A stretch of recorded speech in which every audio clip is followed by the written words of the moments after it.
in culture negativity really spreads, and it could be like the default action or thinking when someone grows up in that sort of culture.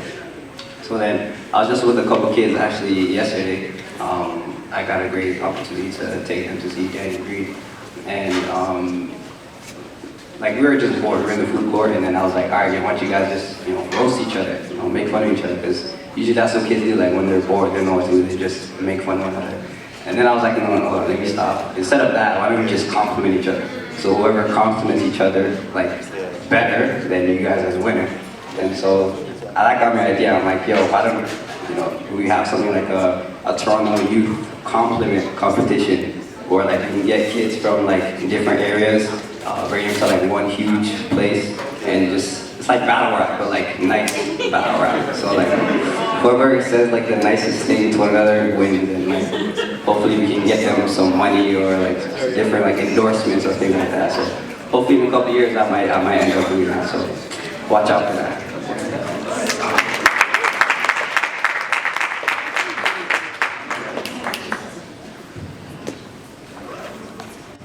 Yes, yes. All right, is there anyone else? Anyone else? Any social initiatives to be able to help impact the community, or if you see any issues that you think should be addressed, do you have any? No worries. Oh yeah. My name is Jadeo.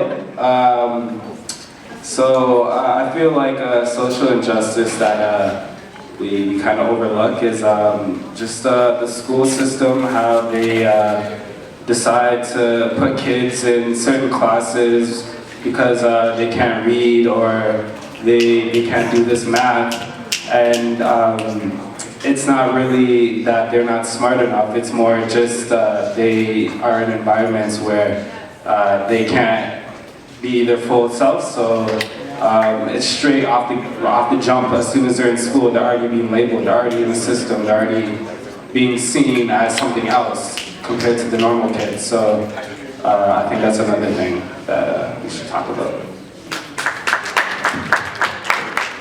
That's ironic. I was literally going to talk about the school system too. But yeah, just to jump on that, I also think that there should be better like after school programs for kids. Just to have fun and to be able to stay out of trouble. Definitely more arts-filled programs. Better access to education. I feel like there should be like more like tutoring programs too for kids who don't learn at the speed or at the way that other kids learn. You know what I mean? I feel like there should be more focused, and it shouldn't be so shamed. You know what I'm saying? Like if you really need extra help on a test or whatever, like anything you need to do to get through school. I feel like if there's more access to that, I feel like you'd see more black kids in university and college and things like that. It wouldn't be so hard. You know what I'm saying? And also like less college tuition and more funding for everything in life. Yeah.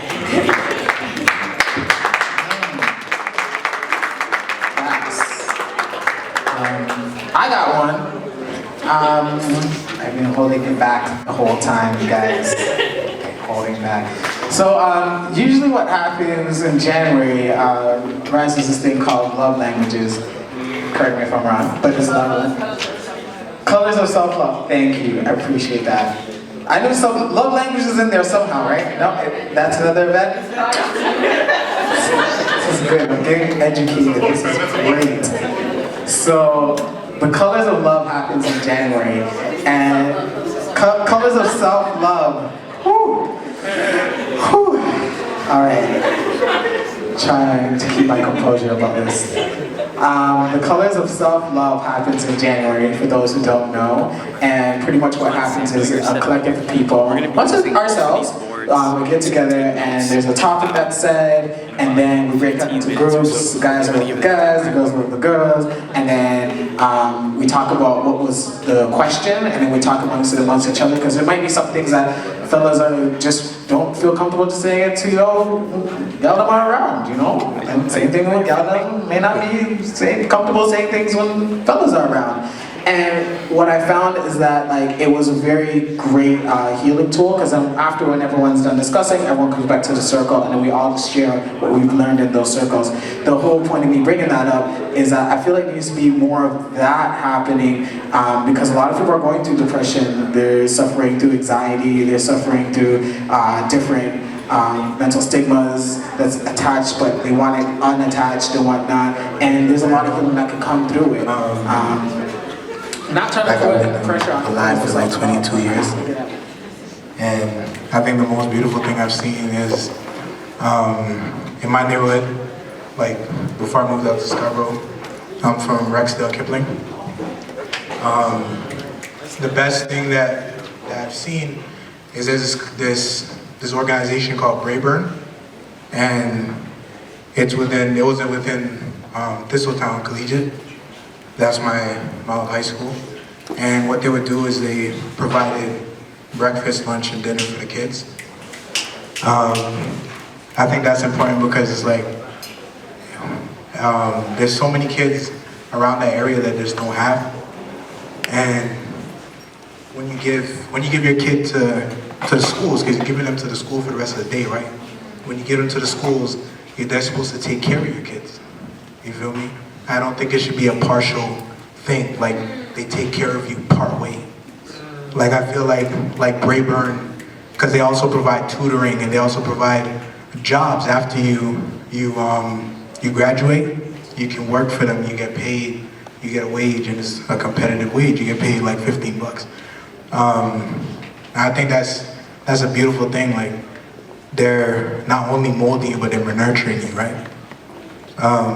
And another thing that I saw was in my old elementary school, what they started to implement this year is school supplies were provided. And I mean that in a sense where you get notebooks, you get highlighters, you get pencils. There's no way that you can come from home and be like, oh, I forgot my pencil at home, because you got it. You know what I mean? I think that taking care of children is more than just a partial thing, like I'm gonna teach you this, but then you're on your own. Like if I give my kids to you, you need to treat them as your own. You know what I mean? And that's how I feel. Yes. What's your name? Nathaniel, bro. AKA Martian, because I rap and shit too. Jeez. And you wear Martian colors, yo. Marvin the Martian colors, okay. All right. We'll take like one more. Any, once again, social initiatives that you have in mind that you think should happen in the city, or if you see any issues that's not being taken care of, like what are some ways that we could be able to bring up those issues, and maybe we could even come as a collective to talk about how we can be able to solve those issues. Yes, I see your little tiny hand. It's gonna stretch out. So I'm allowed to say something. So Mackenzie actually spoke on the marijuana situation, but something that resonated with me that he mentioned is, I think that as a population that has dealt with the other side of marijuana being not legalized, and people being incarcerated because of that there's a conceded effort for people, especially people of color, to be part of that now large industry in this country, and for young people to be able to not. It's not about necessarily, obviously, which was a very good point. I mean, no one wants to smoke multi-weed, I guess. But I think also the flip side of that is that entrepreneurs are able to own distilleries, and that they're being taught how to farm this properly, and that they get the first pickings of that industry's jobs, because historically we have suffered from being good at that.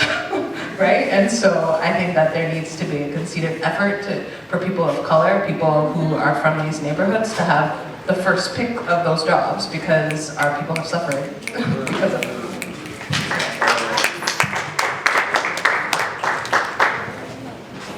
Back to you, Randy. Thank you, thank you, thank you. So how are we feeling today? All right, this side, I felt you guys. How are we feeling today? Yeah! All right, this side, make some noise. This side, make some noise. Sorry, you guys. This side, make some noise.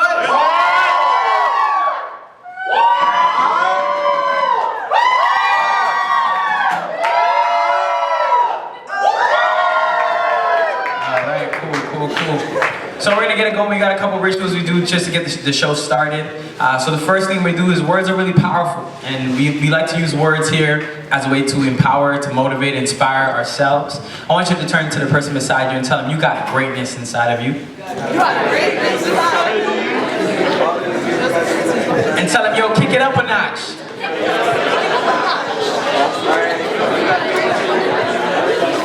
And tell them, no New Year's resolution. We got a life resolution. All right, y'all. Can I get y'all to repeat after me? I am excellent. Because I am capable. I am powerful. I matter. I'm worthy. I got a purpose. I'm awesome. I'm amazing. I'm awesome.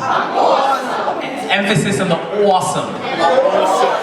That's how people in Boston and New York, that's how they talk, right? They just say awesome. That's just how we talk, you know what I mean? Like things just come out a different way, you know what I mean? So we just gotta make sure we represent for my Brooklyn brothers, you know what I mean? Can I get y'all to say one more time? I'm awesome.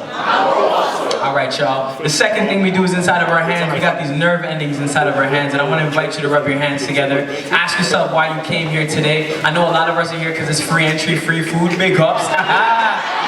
Big up, yo. You know what I'm saying? Big ups, and that's cool. Hey, ain't nothing wrong with that. You know what I'm saying? When we get free, we take advantage of it. You know what I'm saying? But ask yourself why you came here today, and I'm gonna ask you. We're gonna count down to 1, and on 1, I want you to release that into the atmosphere. Think of those folks who are not here today. Think of anybody that you think should be here as well too. And on 10, 9, 8, 7, 6, 5, 4, 3, 2, 1.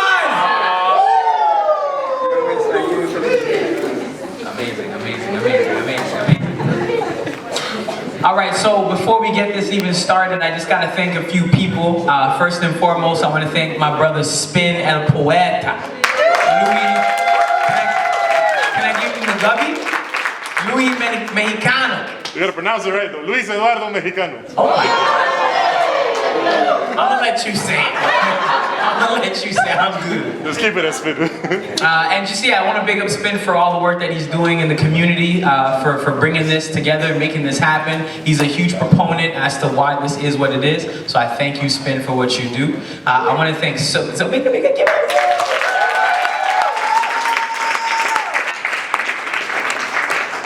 I want to thank our chef Karima. She chefs up some really good food every week. Make some noise for Chef Karima. Thirdly, I'd like to big up Sobeys and say thank you so much, Sobeys, for allowing the food to be free today. Thank you, Sobeys. I love Sobeys. Like, I love walking in and I see the fresh produce and I can tell it's a little fresher than No Frills and Food Basics. You know what I'm talking about? It's a lot fresher than Food Basics and No Frills, you know what I'm saying? The apples just look like, I don't even want to touch them. They just look too crisp, you know what I mean? I be looking at the apples like, you know what I mean? But thank you, you know what I'm saying? I really do appreciate Sobeys for doing what they do. But last but not least, I want to thank the Michael Jean Foundation. So big up the Michael Jean Foundation. And we got 2 representatives here, and I just want to make sure I get the names right.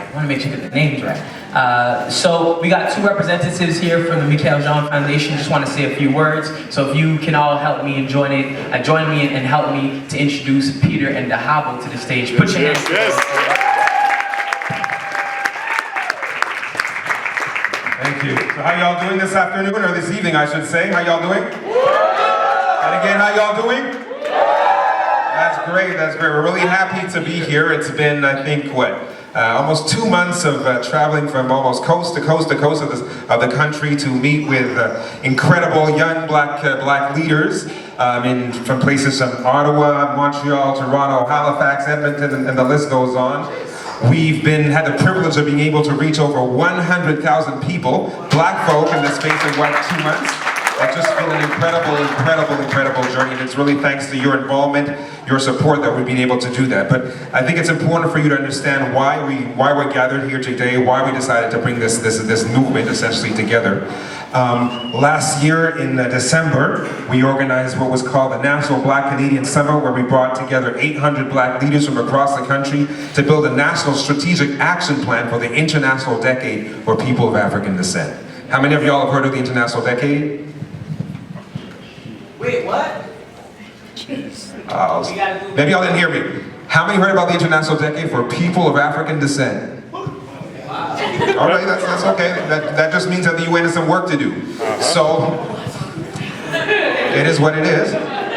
So the International Decade for People of African Descent was actually decreed by the United Nations, which essentially embodies every single nation in the world, to provide support for black people in every single continent on the globe. So the purpose of focus on recognition, development, and justice over the next 10 years to really bring about significant transformative change for black folk, whether it's in Canada, whether it's North America, South America, the Caribbean, Africa, Middle East, Europe, Australia, Eastern and Southern Asia. So really it helps this entire globe. But really the onus is on each member state, so each country, to play its role in supporting black folk.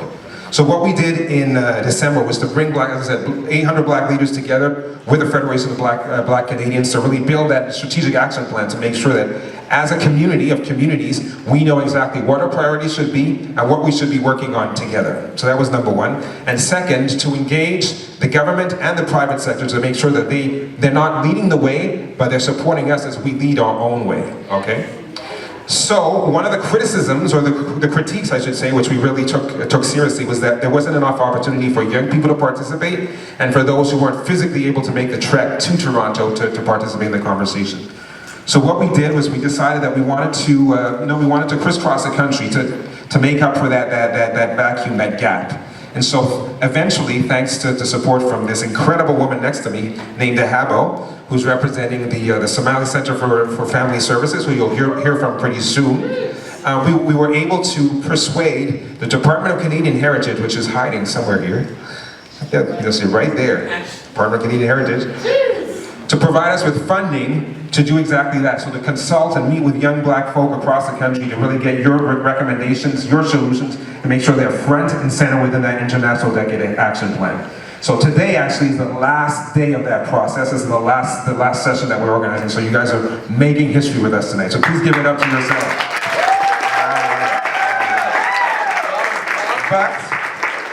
But one last thing, because I don't want to talk too long, is what I must say is that initially we weren't planning to meet with you today. We weren't planning to meet with people in Jane, and being honest, people in Jane and Finch, or no, Dixon and some of the neighborhoods we visited. That was a shortcoming on our side. And we organized an event, or tried to, in Toronto a couple of weeks ago, which essentially didn't live up to our standards and reminded the organization that there's some internal work that needs to be done.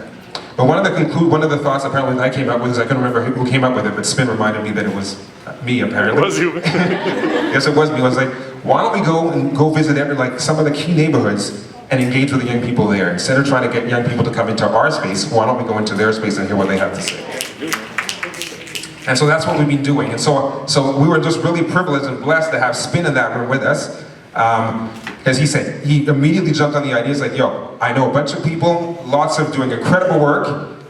Let's link up, let's make it happen. We said, okay, so we sat down together, set it up, and it's been what? We were working this for like two, 3 weeks, I think, or maybe even less. For the last minute. And we based the whole schedule around the rise that was available.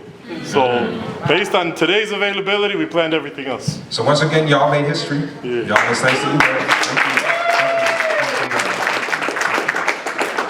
you. And so that's what we're here for. So whatever you're saying today is going to come. We're gonna take with us. Make sure that the federal government really takes it into account for their national action plan around racism, and also for the 2019 budget. We've also been really blessed to have the support of Sobeys. Again, not only with the food, you're going to hear about how they're going to give young people in Toronto an opportunity to fly for free all expenses coverage to Ottawa to the next National Black Canadian Summit, and also win $1,000. We're going to hear a bit about that a bit later.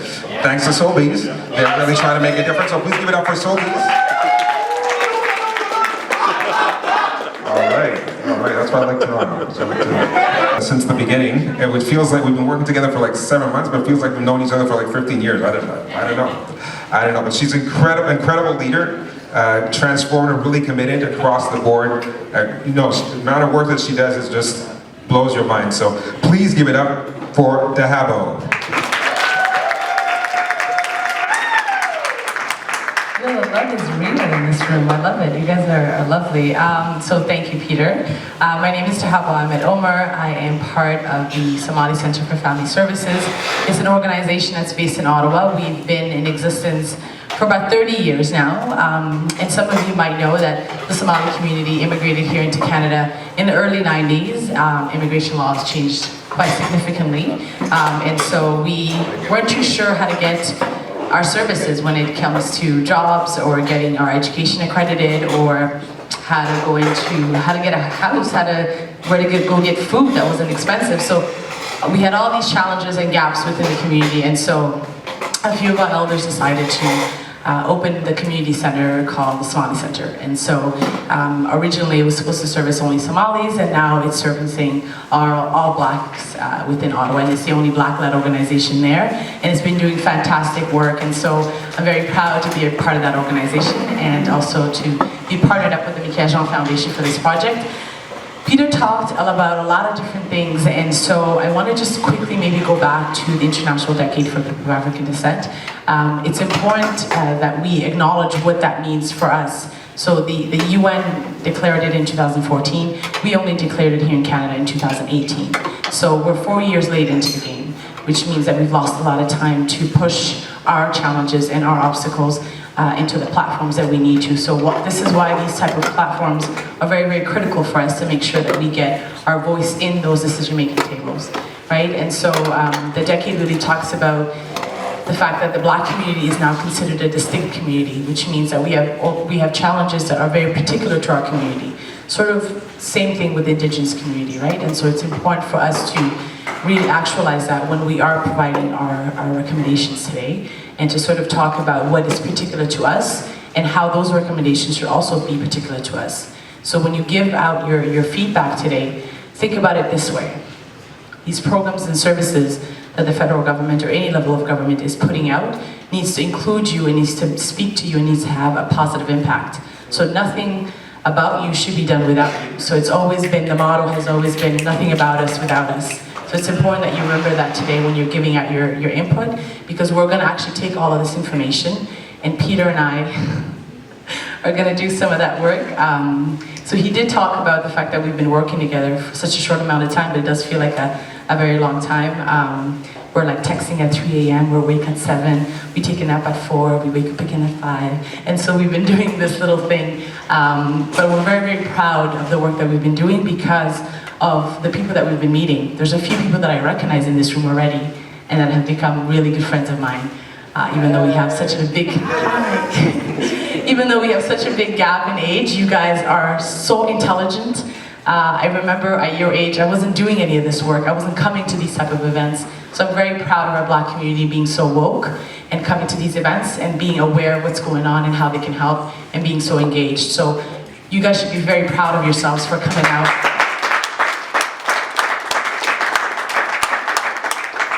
So take the opportunity today to really give us your feedback. Let it be raw, let it be real. Don't sugarcoat it for us. We want to know what's going on the ground. We want to know how it's affecting you every single day. And know that we are going to take all this information and really take into account and make sure that it's given to the right hands, and make sure that they are aware of what's happening to your communities every single day. There's such a disconnect usually between the government and the communities.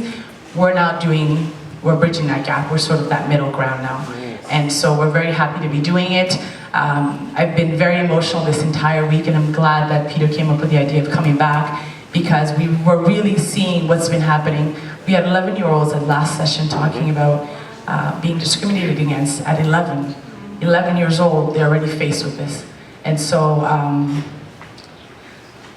I guess it just hits me harder now that I'm hearing it from an 11-year-old and hearing it from 30-year-olds and then hearing it from 50-year-olds. We see that anti-Black racism is a real thing and it exists for all of us. And so we've got to be able to come together as a community and figure out what it is that we want and how we want it from our government, because it's our money, it's our tax dollars, we're taxpayers here. And so make sure that whatever you say today is real and honest, and you just get it out, because we want to hear it. So thank you guys for coming. Round of applause for you for being here today.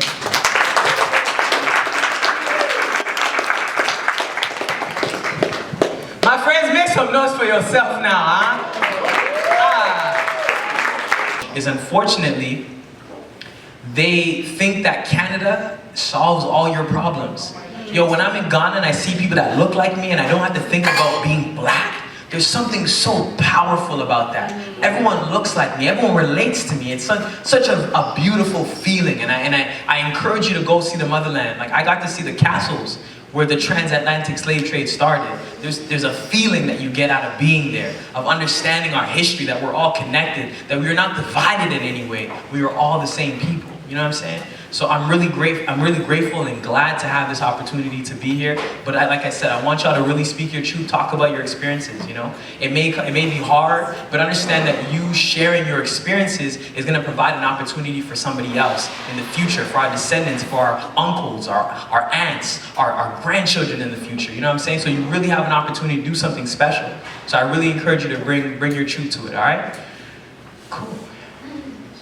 With that being said, we're gonna jump into we have a few performers to get us started, to kind of get the vibe going, the energy going, and then we're gonna jump into the consultation. We're gonna have a feature, one or two of our features. We got Moya Ray, make some noise for Moya Ray. And I want you to big up Nathan Baya as well too. So you'll hear from them and some of the open micers we have for today. And like, you know, it's as I say every week, coming up here on this stage and speaking your truth to a bunch of strangers is a really tough thing. It's really vulnerable.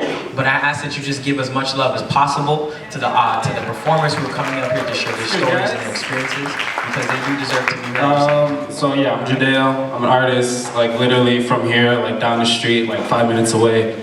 And because I'm so close, I'm so blessed, I'm so lucky to have this place to share my platform, share my art, and I'm just, really thankful for Rise. So let's make some noise for that. Next off, thank you guys for being here. You could have been doing anything tonight, but you're with us, so let's make it worth it. This song, to give you a little background information, I work with kids. I do a before and after school program. And at my job, we'll sit them down on the carpet, you know, we'll read them a story like a 1-2 Robert Munch or, Goldilocks, but to be honest, those stories aren't for us. They weren't written for us. They weren't written by people of color, directed towards people of lower income communities, and they're just not even up to date. So I made my own story, my own book, and it's gonna come out through this song. It'll probably never be played in the schools, but y'all finna hear it. Let's go. Hey kids, can you have a seat on the carpet? I got a story for you.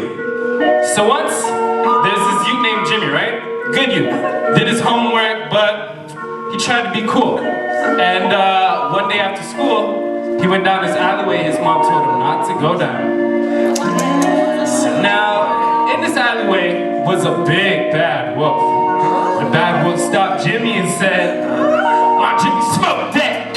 Jimmy, where your block at? Where your strap at? I see your chain, let me grab that. Now Jimmy, drink that. My Jimmy, where your racks at? Don't you ever rap. All the police aiming for your backs. Go raw and buck that. Jimmy, think with your nutsacks. Make some crazy babies and raise them to be some maniac. Don't you ever dream. Just go and destroy everything. Walk down this road with me and not show you things that you wish you never see. This crazy mother, you smoke a lot of drugs. Products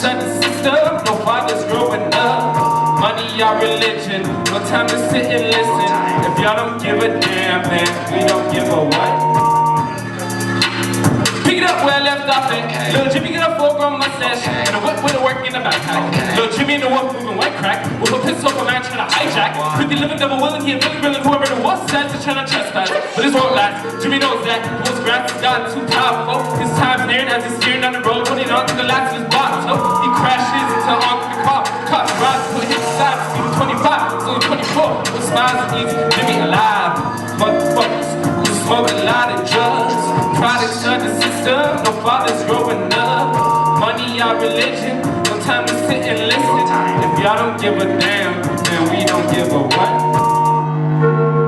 So, more of the story, kids, just don't be waste, you know, just be yourself. That's what's cool. Being yourself, that's cool.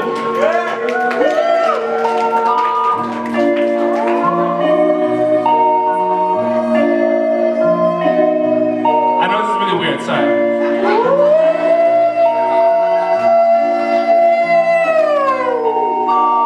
Yeah, that's the Big Bad Wolf. That's it for tonight. Thank you, honestly, but hold on, okay. Like the next best thing to like, what's it called again? Slick Rick, hip hop, his children's story. I love it, fam. He had a lot of flavor with it. That's real dope. All right, so. I'm trying to hurt myself out here, you know what I mean? You can't be having these mic attacks. So next person coming up to the stage is, this person spit hot fire. When I mean hot fire, I mean, lava hot fire. I mean, I got you like, and got you that real, you know? And this person, like, they just have a lot of great presence, you know? I don't know if they're gonna give you that hot fire like that. They're gonna give you that hot fire in many ways. Without further ado, would y'all please make some noise for Najma?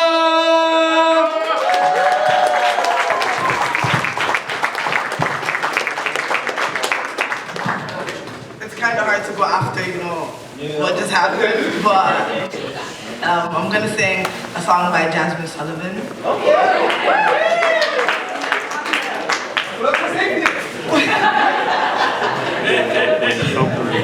If I could forgive, I would, please believe me. And I know that I should throw the towel in, but baby it's not that easy. Hey, yeah, you treat me so much better than him. And if I was sane, there'd be no competition. But I'm in love with someone else, and I know it ain't right. No, yeah, you should go and find someone else who will treat you right and give you the world. Someone who understands the man you are. 'Cause baby you shine so bright, I would just dim your stars. A boy who treat you like you treat them. Boy, I know there's plenty women who'd love to have a man like you. You should go and find someone else who will treat you right and give you the world. Someone who understands the man you are. 'Cause baby you shine so bright, I would just dim your stars. Yeah!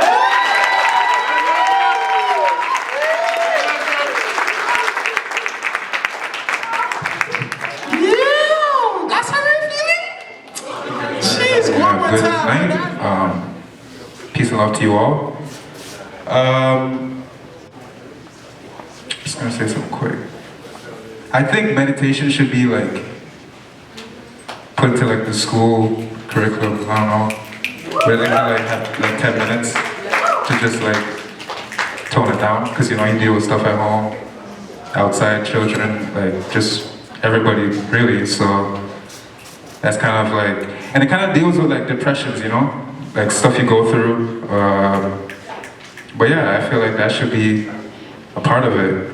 The song that I'm gonna be performing to is called Jocelyn Flares by Extentacion. I don't know. That's like, I don't know if that's how you say his name, but yeah. XXX, right? Thank you. You're just missing one X. Okay, there's no point in reading XXX, you know what I mean? But yeah, enjoy.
Much of like me been like stooping down right here and do my thing.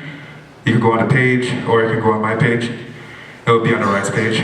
But yeah, thank you. You want? It's 47. So it's 47 slick cues.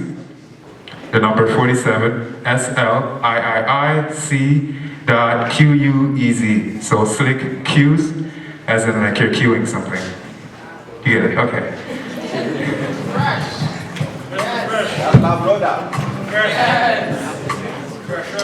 First of all, I want to say it's a great energy in here, and I always look forward to Monday just to be here. I want to do 2 poems tonight, and the first one is called Board Mass. I don't know if you remember the mathematical rule called Board Mass. I love math, so. Is the human race obeying the mathematical rule called Board Mass? Just a refresher. Brackets, orders, division, multiplication, addition, and subtraction. We have created different brackets where we enclose people like caskets. He's black, she's white, they are rich, those are poor, she's educated, he's religious, he's fat, he's slim, just brackets. People are treated differently based on the class that was put them in. Some are raised to power like exponents. Others are trapped in like square roots. Others. The segregation has only brought about our division. I don't fit in here. I belong there. My group is stronger. Those ones are loser. Division. Disunity and absence of love has caused the multiplication of our problems. Threats, deportation, persecution, we don't like them, we will bomb them, war, insurgency, terrorism, hate speech, just multiplication. Every second, our population is experiencing several additions. Our population keeps growing while our natural resources are being exploited and are depleting at a rate faster than our population growth. Our resources are experiencing severe subtractions. I just want to ask one more time, aren't we obeying Board Mass?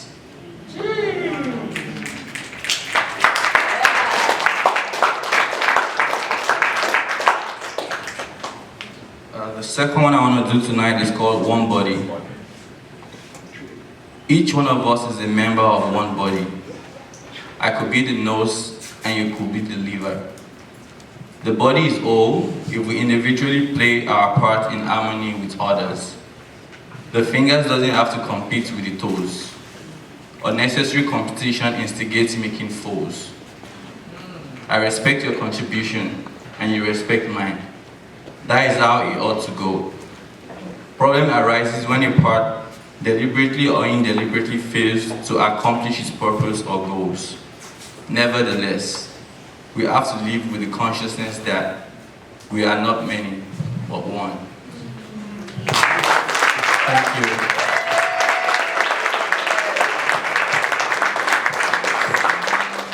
Nevertheless, we have to live. Damn, yo, you're deep still. You're a deeper man. Jeez. Yo, one more time for Godson.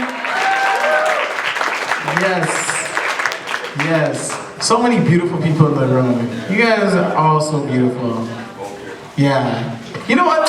Can I get everyone to say, I am beautiful? I am beautiful. Nah, I gotta believe that. Say, I am beautiful. I am beautiful. All right. Because if you break down the word beautiful, it means be you to the full.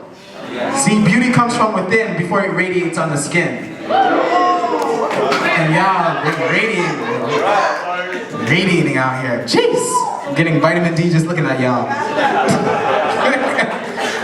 All right, so we're gonna get into the question, answer, speaking portion of the night. So hi, my name is Levi.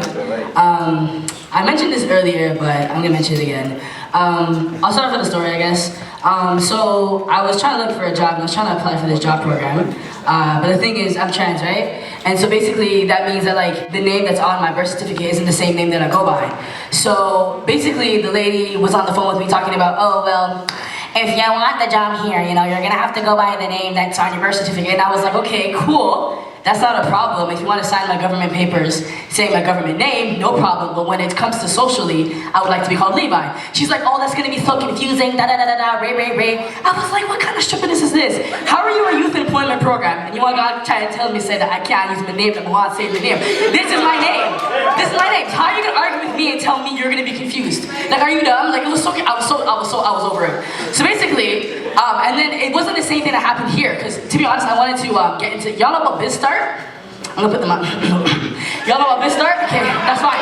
So anyways, so they're a great program, and I know people have gone through it, yeah. But what I'm trying to say is I wanted to go through that program, and my worker, I don't know if she liked me or whatever, but that's irrelevant. The point is that she put my paper through, but as the name Levi, and the name Levi didn't match my government ID, so I couldn't get into that program either. So I was like, how are you literally disenfranchising me because of my identity? I don't understand it. So anyways, for me, what I would really appreciate is if there was better access for trans youth, because I'm not the only one. Better access for trans youth and LGBTQ youth to have access to employment, and for employers to get up to date, because it's not 1997, okay? Learn pronouns, learn about gender identities, learn about sexualities, get over yourself, get over it. People like different people, people are who they are, it's not that deep, okay? It's 2018, all right, so at some point, you know what I'm saying? Like, if I tell you who I am, how dare you argue with me? Like, are you dumb? Like, oh, I'm over it. So anyways, the point is that, I'm over it. So yeah, anyways, yeah, I think there should be better access to, like,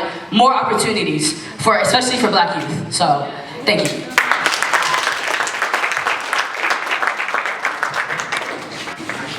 Encouraging lots of high school students and other POC as well to go to university, get an education, and then we all come up broke with no job.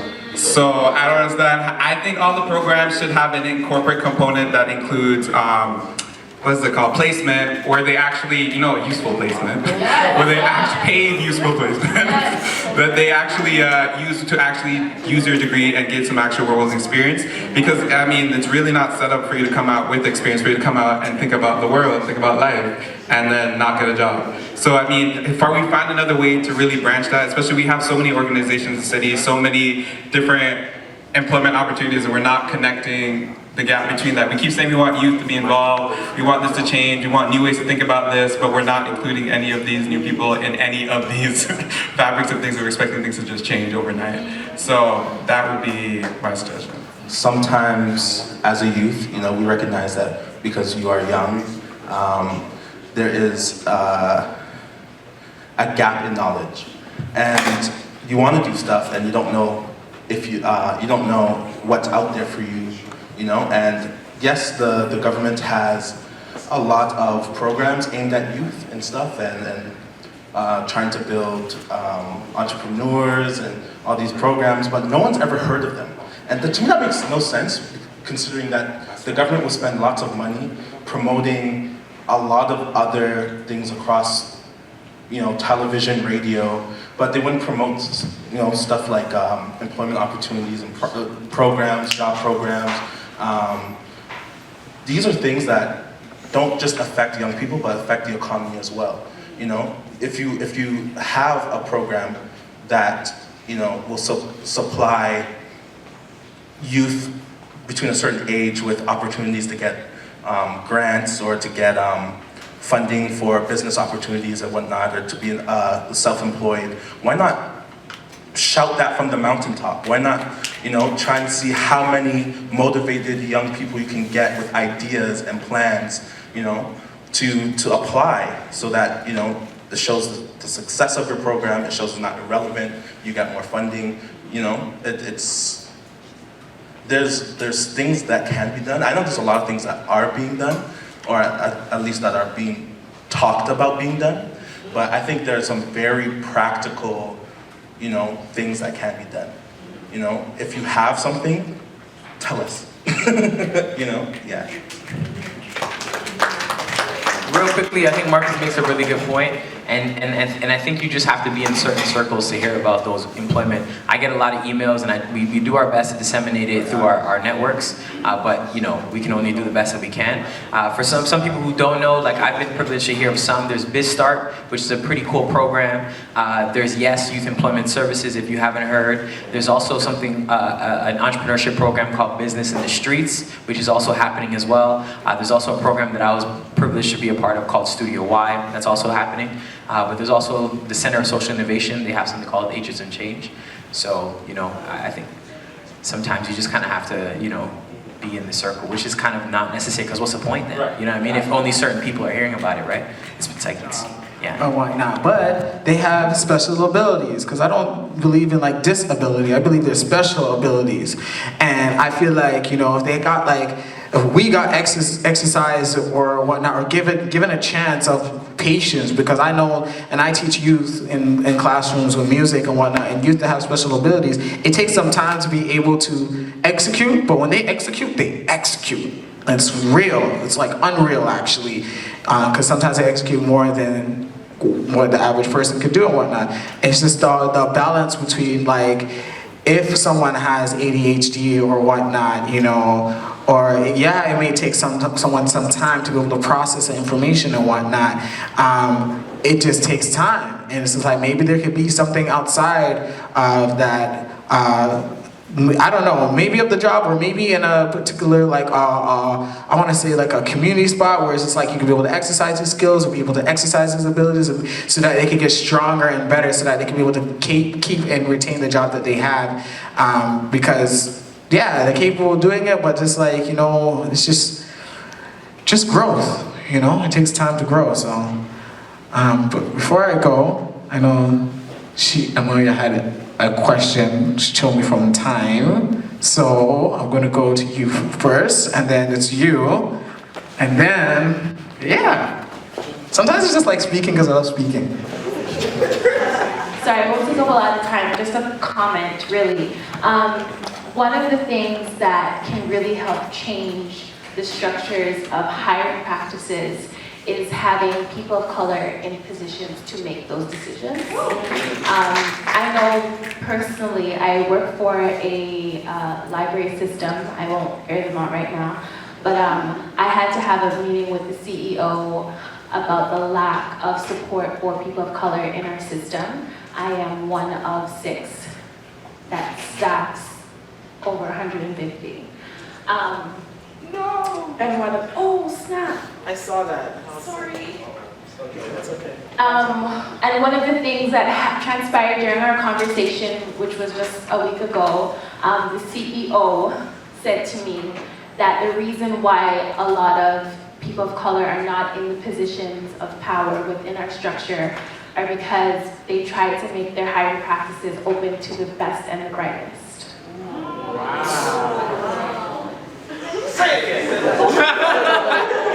And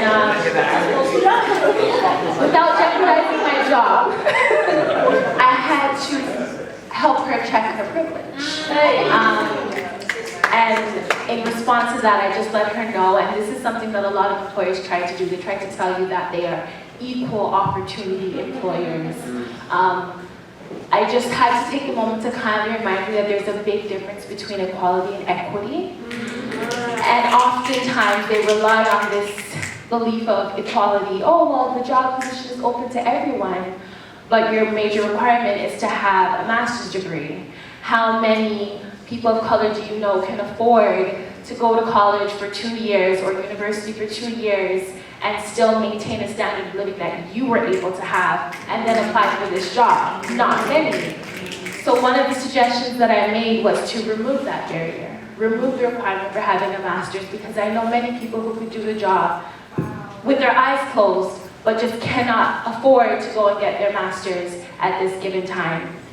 So I implore people in this room who may be in those positions to put the bug in the ear of your HR department. Talk to somebody who you trust in your organization to say, listen, if your hiring practices are not fair, you're not going to have the representation that you're looking for, that you talk to your investors about. It's not going to be there, won't exist.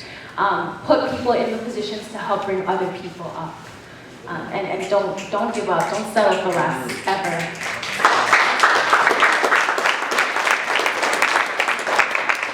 Are we back? Yeah, I was gonna mention what you said about resumes. It may be also, say if you're like from Jane or Finch, right? And an employer might see that resume, or if you're like a different area where people think that's like dangerous, they won't even hire you. And yeah. That's true too. Just take our last two. I just wanted to tell a quick story about programs that I guess are offered, and it really changed my perspective on, like, the program was about police and how our youth interact with the police, and like to change our views on how we think of the cops, you know? And so we got to ask a couple of cops like questions and stuff like that to, I guess, change our views, as I said. So one of the questions that we asked was,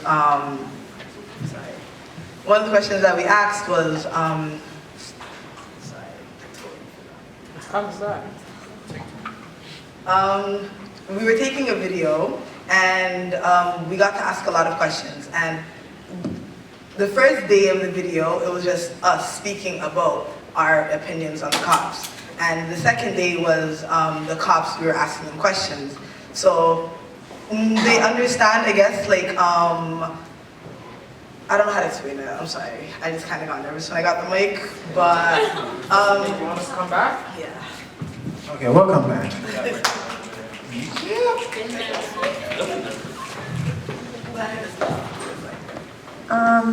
Firstly, stop asking young people, specifically young creatives, for free labor.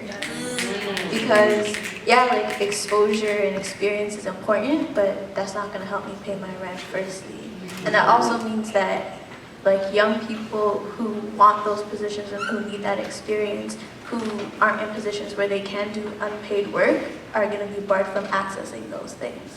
And also, like, coming up, I did a couple internships here and there, and after I finished with those, speaking to an older gentleman, like I was just telling him about my experience, and he was like, that's not legal. Whoa. And after talking to him for a while, it turns out like most internships like that in Canada are actually not lawful, but companies aren't held like accountable. and the youth are not educated about their rights in the workplace, and I think that needs to change.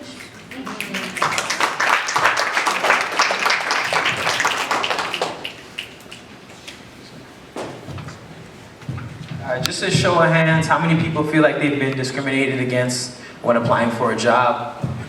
When applying for a job, keep your hand up if you feel like it was based on your name. Keep your hand up if you feel like it was based on your address, or put your hand up if you on your address where you live. Okay, interesting, very interesting, very interesting. So we're gonna wrap up the employment aspect of it. Or internships or whatever you want to call it, like they need to like just don't look at you, you know what I'm saying? Like I don't know how to say it, but like I feel like when I was in school I had to get an internship and I went to G98 and I wasn't black enough. I went to KISS 92 and I was too ghetto or something for them, you know what I'm saying? Like, they were judging me, like, on both ends, you know, and, like, I feel like I get that bare time. Yeah. I'm 33, and I'm in the transition from going from what I'm doing right now to looking for something else. And I find a lot of the programming, it's like the cap is 29. So what happens to that person who they've gotten to the point in their life where they're ready to take the step in finding a new career? What support do they have?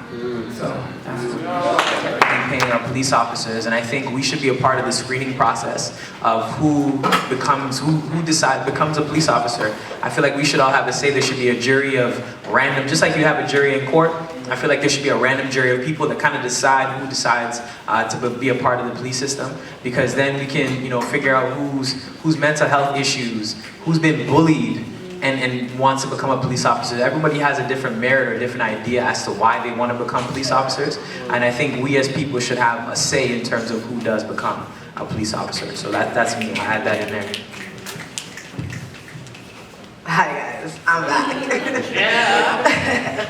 But, okay, I totally remembered what I wanted to say. Here, help me remember. Thank you very much. But, so the program I was doing, we got to talk to the cops about what we thought about them, and like, for example, I'm from Jane Finch, and the program was for us to show the police officers a different side of our neighborhood. They only see that it's a high crime based area. They don't really see that we're really family oriented and everybody knows everybody. When one person goes missing, everybody's like, where's that person? You know what I mean? Like, we wanted to show them a different side of our neighborhood. And we got to tell them like a bunch of different things that we wanted to change in the justice system. And they got to tell us things that we didn't know. Like, for example, they told us that, like, they were telling us about, they were telling us about, like, when police officers can't talk to us. Like, for example, when we're allowed to say, hey, I don't have to tell you my name, or I don't have to stop, and like, they got to tell us things that we didn't know before, like our rights. And police officers take advantage that we don't know our rights. And like, I feel like there should be a lot more programs that get to teach us what they can and can't say to us, and what we can respond back to them without us going to jail just because we're black or we're, you know what I mean? Like, and we also got to tell them that you don't have to go just by textbook when it comes to being a police officer, that you are allowed to have a heart, and we're human, blood runs through all of our veins. You don't need to, just because we're black, hold on your gun the second you see us. You know what I mean? It needed to change. And I feel like more programs where us black people get to know our rights should be made. More focused on building relationships, you know, and I say that because I've interacted with some police officers who have changed my life, both positively and negatively, right? And I've had officers that have reached out to me and made relationships with me that through different programs, through, you know, in your high school, you have officers there that they make their rounds, but they just look at you like, you know, numbers, like faces, but they never actually connect with you. They don't visit your classrooms, talk to you, get to know you. And that makes a difference. Whereas sometimes, you know, I feel like when a police officer approaches me or if I get pulled over, they come at me from a position of power, from dominance, where they, you know, and that incites fear in some, like, fear in me. And it's, for like just as a whole, like we shouldn't fear police officers. You should be here to serve us, to live, to do life with us, to, you know, make our lives better. I should be able to, you know, if you're assigned to my neighborhood, whatever, in my region, like get to know this community. You're assigned to my school, get to know these students here. We're not just faces, we have lives, we have stories. You know, we want to interact with you. You have a story you can share with me too. There is a reason you took this position. Like, you know, so that's one thing. And the second is the whole idea of rehabilitation, right? Within the justice system. And I used to firmly believe like rehabilitation was such a thing, right? And I know a lot of ex-cons, I know a lot of people, a lot of like attempted murders and murders who have been rehabilitated and can be great people, but they still come out, excuse my language, but fucked up. Like I know some people that have gone in, that they've gone into, you know, into jail, and they've come out different, they've come out worse. And it's supposed to make you better. Why is it that if I get arrested, my life is done? Can't catch a job, I'm forever judged, forever changed, right? It's done, and that's not what it's supposed to be. If the system was supposed to be created to rehabilitate you, teach me something, give me life skills, realize the issues of why I act the way I am, why I can't control my anger, why I popped off in the store on some man and couldn't control my shit and lost my mind, you know? And there's just so much trauma that, like, you know, that goes into, like, you know, intergenerational black trauma that just passed down that is not dealt with. And I feel like if I'm incarcerated, I'm doing 25 years, I should come out knowing something better. Like, what the hell was I doing,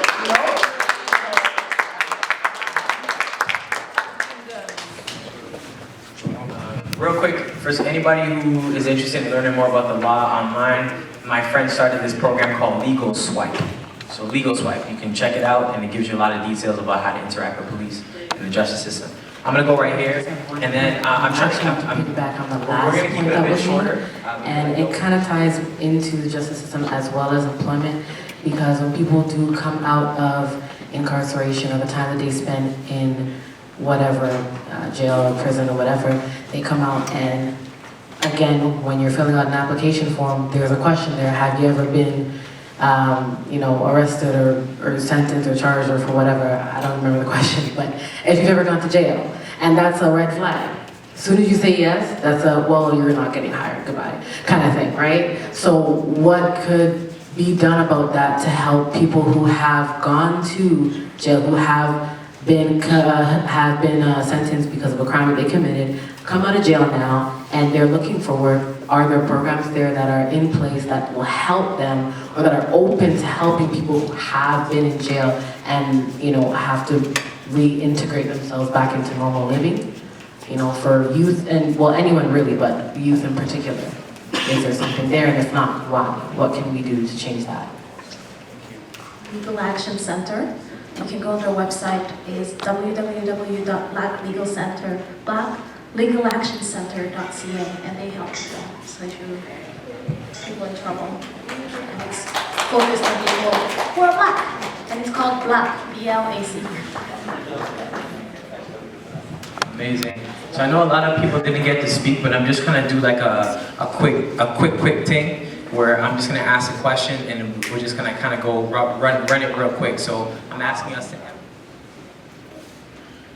It's kind of crazy. It is crazy. You know, and like, it's kind of like something like you have to just respect the fact that you may have biases towards other people, but like hide it. You're in a professional field, like a professional field, man.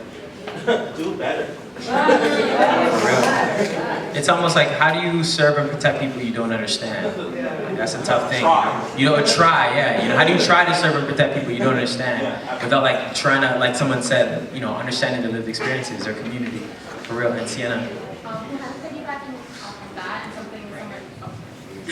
Something someone said earlier about like stigma against people who sell weed.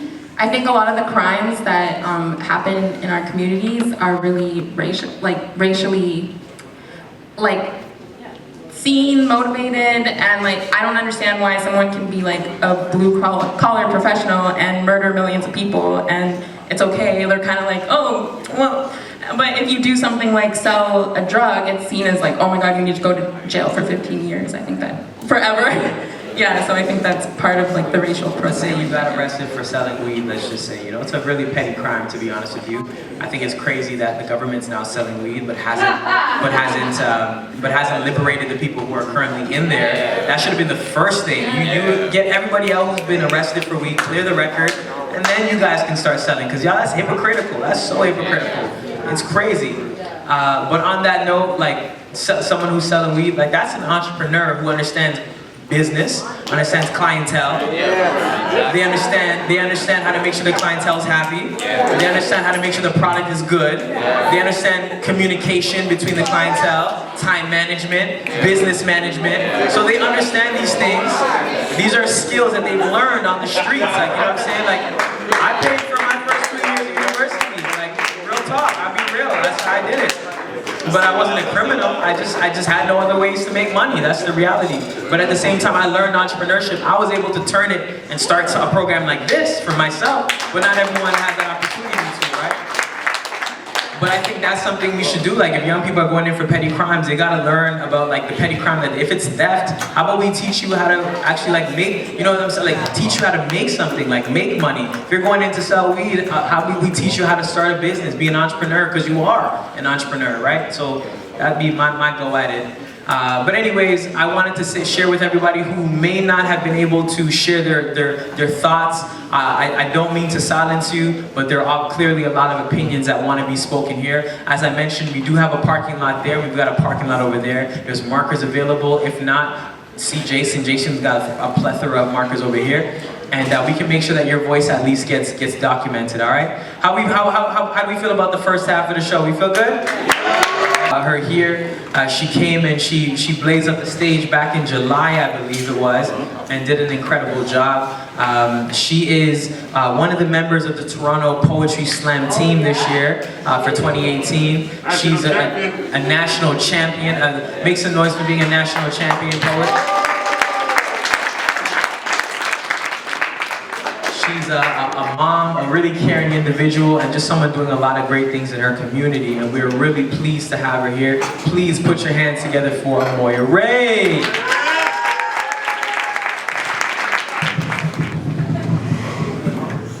Hi everyone! Hi! How are you doing? I'm so happy to be here because it's so past my bedtime. Although I just sleep. Hi. I hope everyone is still alive and awake and ready to hear some poetry. I'm so happy to be back here. Thank you to Spin for making me. I usually work Monday nights, so he was like, yeah, no, you're booking it off. I was like, okay, yes, sir.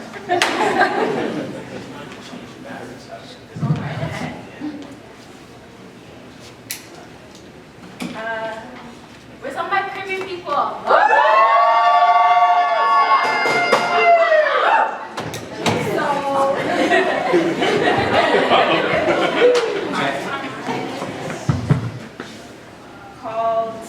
I'm from an island by way of Africa, by way of this continent called Jamaica.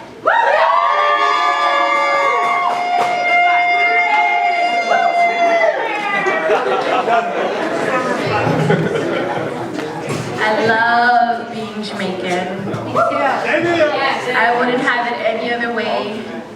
And I love my Caribbean people and I love my African people. We're all African people. I'm still holding my husband, he's over there holding the camera, promised to take me to Ghana. Has not fulfilled that promise yet. So I'm not letting it go, just so he knows. Damn, son. Y'all are my witness. If I come back and I'm still not, I haven't visited, you know who to blame. Cut the video, cut the video.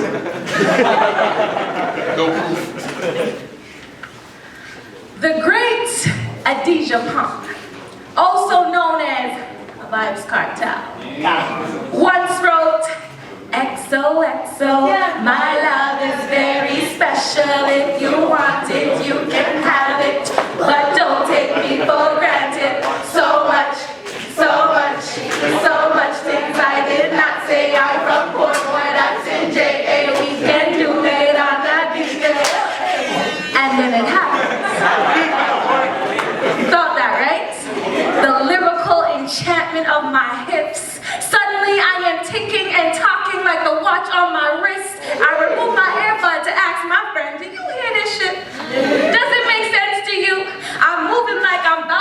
life, or at least in the video, when really, I'm from Mandeville, Jamaica, but I grew up in Scarborough.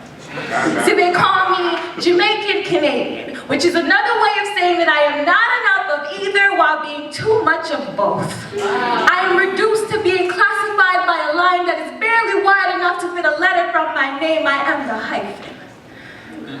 I am the hyphen. It is the reason why in a class full of white students, I become the expert on immigration, as if my people always had the luxury of coming here by choice. It is the reason why when I open my thermos of hot foods, my oxtail has some seasonings on it that you can't even fathom. And nothing tastes as bitter as biting into a pimento seed, except maybe the taste of my shame that I swallow when one of those kids says, ew. What's that smell? It is the reason why little girls used to put leaves in my hair. See, to them it was just a nappy nest for which twigs could only make better. This hyphen is why I sit closely to my uncle's every word, hoping that every bumba clot I hear pushes me over that line and makes me just Jamaican.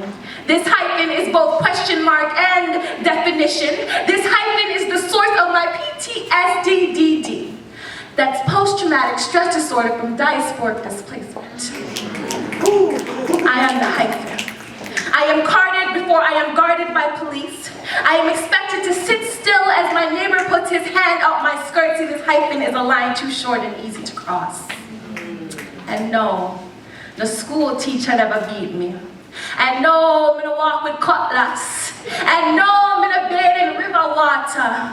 But trust me, I've drowned at least 1,000 times. That's hyphen. Thank you.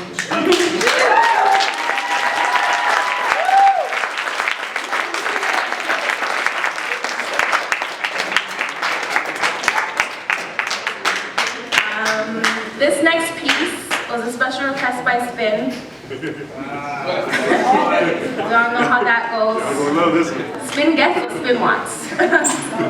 So I performed this one at the final stage for the Toronto Poetry Slam. And it's one of my favorites too, so I get it. It's called Dollar Store Waste Man.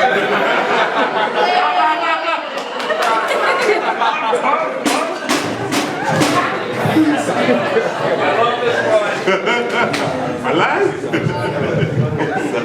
Random, hold your heart. Random fix up. Let me get a tissue. All right, we'll talk about it after. One of my favorite places to shop is the dollar store. I mean, who doesn't love a good dollar store? It's a place where you can get anything from socks to cotton pads to pregnancy tests, oven mitts, gift bags, and strange men who question your genetic history as they hit on you. It's great. But for the record, when you say, "Hey beautiful, how you doing?" and I respond, "Fine," that usually indicates that the conversation is over, right? Like I didn't come follow up with a, "and you?"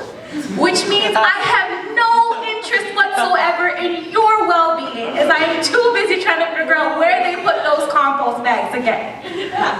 But you continue, because even in my perfectly safe dollar store loving world, a man must control this conversation, must pull from tongue words I did not put there, looks at me like reasonably priced product for you to inspect before purchasing, takes my politeness as permission because clearly no one taught you of consent.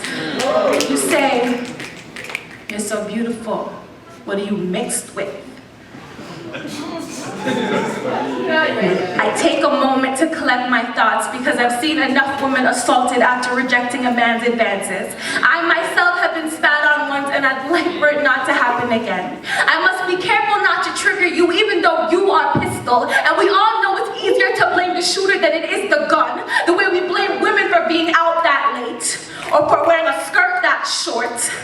I say, well, I'm mixed with black and black. You laugh. I'm serious. I turned to walk away and you grabbed at my arm. No, really, you're so light. You must be mixed with something. But in that moment, I am heavy. In that moment, I am filled with the terror of your grip and the delusion of your eyes. In that moment, you are magnifying glass and I burning it. You were trying to use the sun to destroy me, as if I was not already made of fire. As if you can force me to like this. As if I must thank you for noticing massive gift, as if it is now gift for you to take, and now it is also target for your twisted white privilege fantasy. Another black man saying to his friends, I can't date a bitch darker than me, as if your mother wasn't majestic midnight.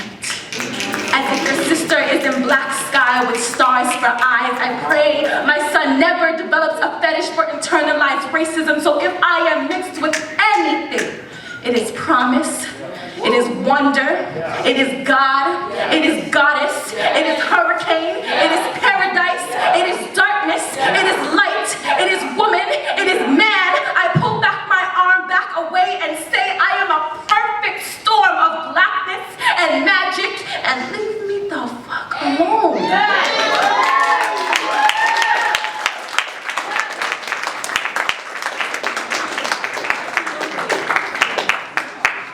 So colorism sucks. Yeah, we need to put an end to that bullshit. No. Okay, this next piece is called Library, and it's very near and dear to my heart. I hope you like it. Okay.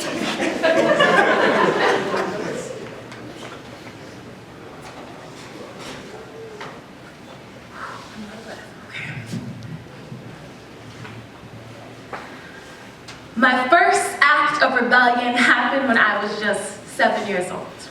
I ran away from home, my Barbie suitcase filled with nothing but books. My mother never even tried to stop me. She sobs into her laughter when she retells the tale, I guess. Hurt people love to hear a good story. One of the first slave rebellions happened in the early 18th century.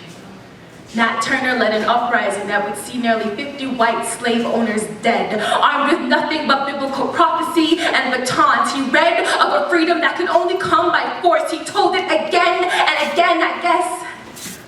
Hurt people love a good story. The library is where little black girls go to find peace when the war is raging within us.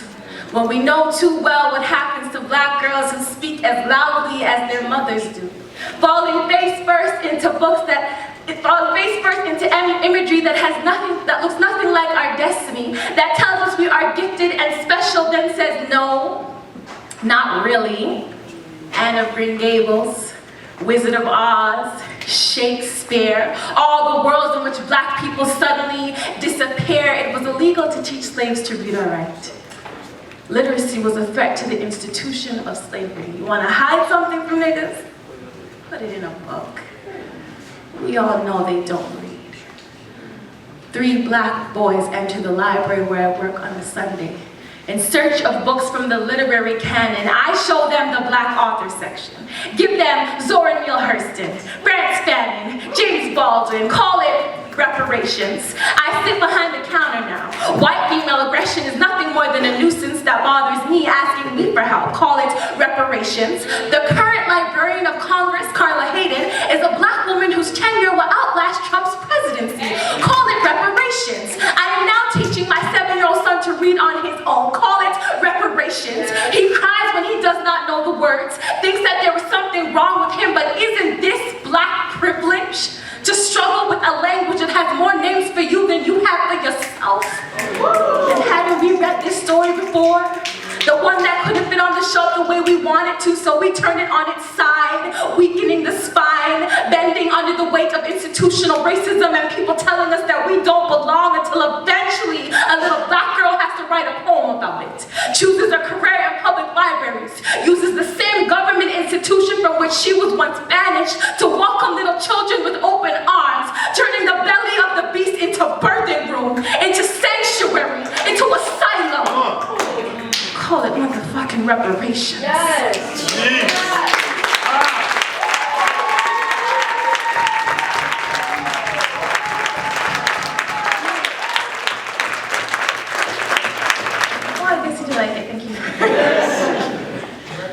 the last piece I'm going to do for tonight is something that I started writing when I was pregnant with my son. And he's never heard it before. It is never finished.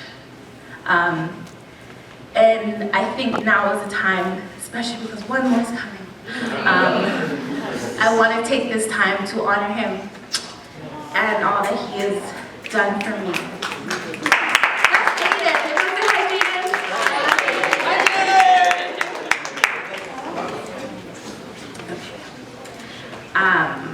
It's called Blessed Son.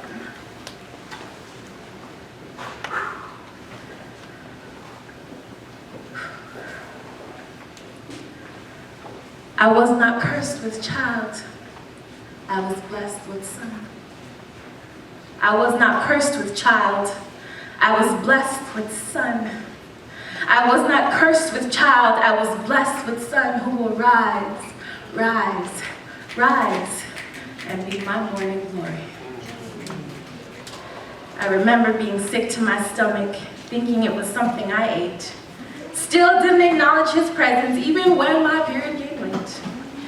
But I left that doctor's office clutching my purse, feet like bricks on concrete, vacant eyes glued to the ground, head heavy with questions of why and how. Sirens could have been blaring and I wouldn't even hear a sound. I was numb. It was nothing like the movies. There was no happy phone call to moms or sisters, just rummaging through closets to find the biggest t-shirts. See, I needed my shame to be hidden. I wholeheartedly believed that the more fabric that covered me, the easier it would be to fabricate my image. See, I come from a long-ass line of women who are too strong to speak of weakness, too smart to admit when they've done something dumb, and way too much pride to refuse the whiskey when we all prefer rum. So no one told me that our thick black bodies work something like machines. That when you give away the heart, you leave room for foreign entities to come in and develop parasitic relationships that suck the life out of you and give it right to it, leaving just enough breath so that you both can exist and share a body so beautifully, so magically, just to have you 9 months later pass it off so casually is just a mistake. I lost count of the amount of times I had my womb robbed clean, thinking it was the right thing to do, listening to women who never made it past grade 9 tell me that I still needed to stay in school. It was cruel and horrible and mechanical and cold, and yet there was still an inch of fatty tissues and lifeblood left for me to conceive. God, how could I not believe? And then 10:45 a.m. on a Sunday, so I knew he would be a boy, came the spark of my internal joy. I wish you could hear the way he laughs. He has this giggle that bubbles up from the middle and gets caught in his throat, not deep enough to choke, but just enough to make you wonder if anything could really be that funny. And I love it. I cried the first time I looked at him because he had no idea what this world could do to him. Members of my own community used to scorn and stare at the boy on my young hip, milk dripping from his even younger lip. How can I look him in the eyes and tell him that he is wrong for his own existence?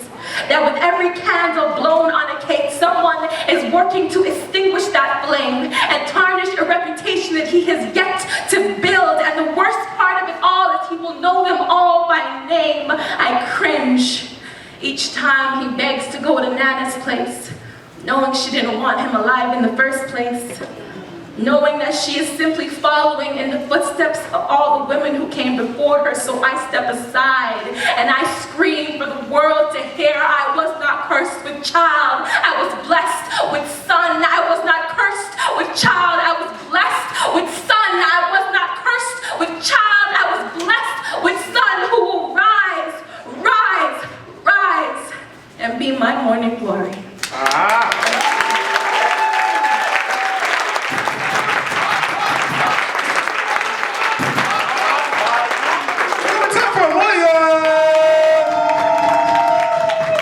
I'm on Instagram, AMOYAREE, Amoya Ray. Yeah, and YouTube.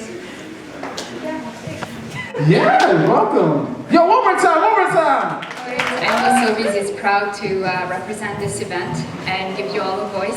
And it's been eye-opening and a pleasure to be here among you.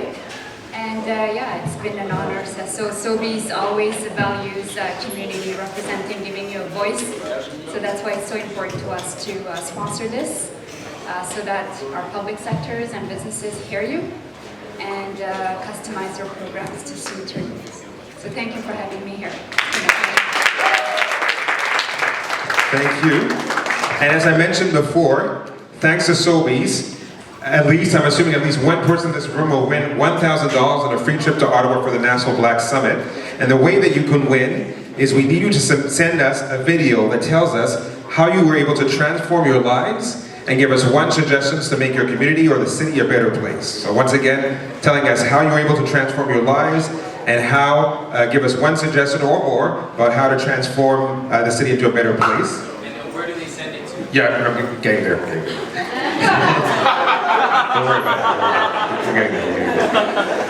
The only thing is that you'll be competing with not only people in this room, but people across the city, so we're inviting you to make your videos as creative as possible. So if you want to give us a spoken word, if you want to dance, and multimedia, animation, feel free to integrate it into your video, because we want it to be as best and customized. We want to present it in front of over 800 Black leaders in the national capital in February of the summit. So, where you can find the information will be up on our website in around 2 weeks, but we'll be sending the information directly to Rise, so you can go see, check out their handles, and all the information will be there in the next week or so. All right. Questions again? How do you transform your life and? Give us at least one suggestion on how to make your community or the city a better place. Soca EP called Solar Flare. It's currently out everywhere. My name's Lexicon, Lexxixicon. That's like King of Toronto, all right.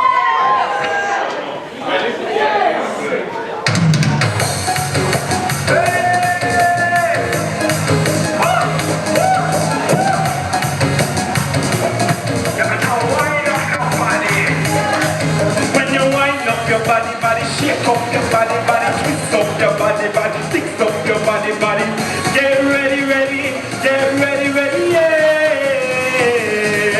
Make way, clear the stage, 'cause you waste from above. You don't play no games, 'cause that's it you love. Make way, clear the stage, don't play what you got. Bend your back, finger up, raise the heat.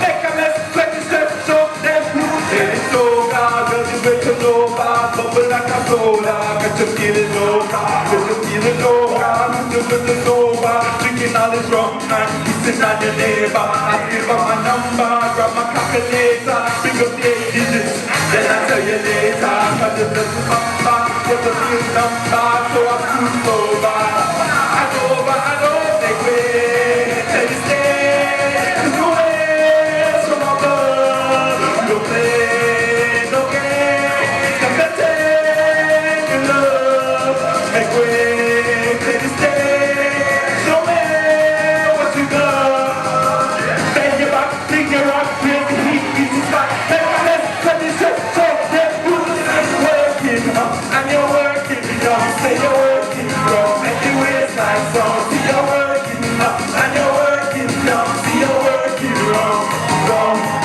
see you're working, and you're working, see you're working, and you waistline, see you're working, and you're working, see you're working, wrong, that way, stay, take away from above, you don't play no games, that's it, you love, that way, stay, don't make what you love, bend your back, bring your rock, raise the heat, beat the spot, take a mess, let me set it up, get put it up, you wind up your body, shake up your body, twist up your body, fix up your body,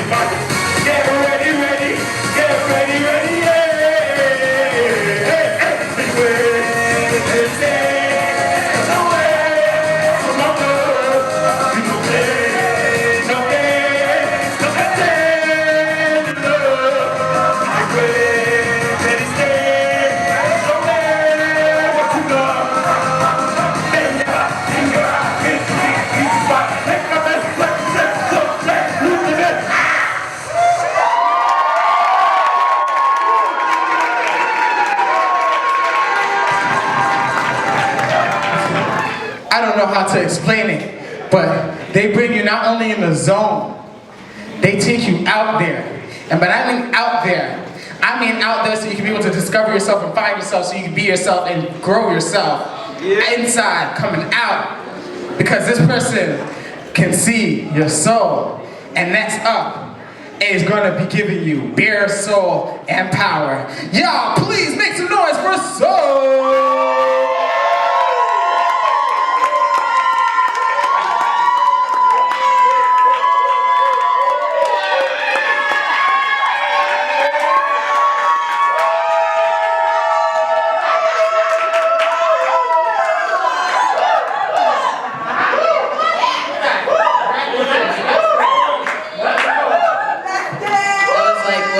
Intros I've ever had, so thank you. I really appreciate that. How y'all doing? How y'all doing? Okay, so, fun fact. I just became Muslim in like July, so I've always wanted to do this, okay? Salam alaikum. I always wanted to do that. Alright, one more step to being like Malcolm. One more step.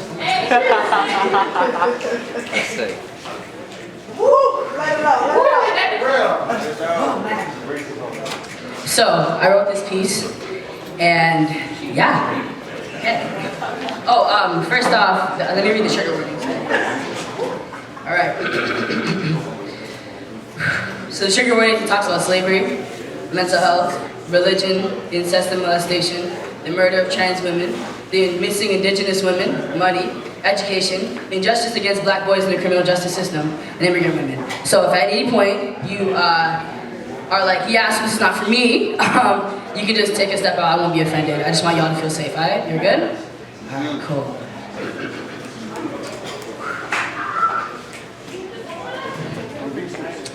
A brilliant woman asked the question, what does it mean to be socially engaged?